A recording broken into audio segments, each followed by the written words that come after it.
જાતીય શોષણ સુરતમાં લગ્નની લાલચ આપીને યુવકે મહિલા સાથે અનેકવાર શારીરિક સુખ ભોગવી અન્ય સાથે લગ્ન કર્યા.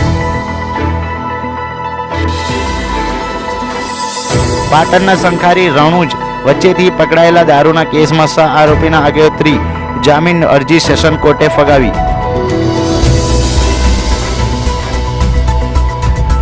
બિહારમાં મહિલા ચરિત્ર પર શંકા કરીને પંચાયતની સામે ગરમ વાસથી ઢોરમાર માર્યો. ખેતરમાં કોની સાથે હતી તેવા સવાલો પણ પૂછ્યા. જામીન નામંજૂર. વલસાડ રૂરલ પોલીસે 283 કિલો ગાંજા સાથે ઝડપાયેલા આરોપીની જામીન અરજી નામંજૂર કરતી વલસાડ સેશન કોર્ટ.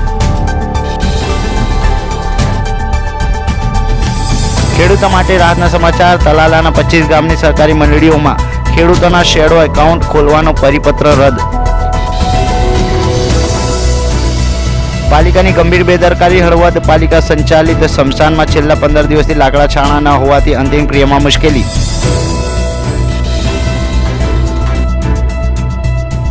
અકસ્માતને પગલે મોત. નડિયાદના રિંગ રોડ પર મંજીપુરા નજીક ટેમ્પોએ મોટરસાયકલને ટક્કર મારતા ચાલકનું સારવાર દરમિયાન મોત.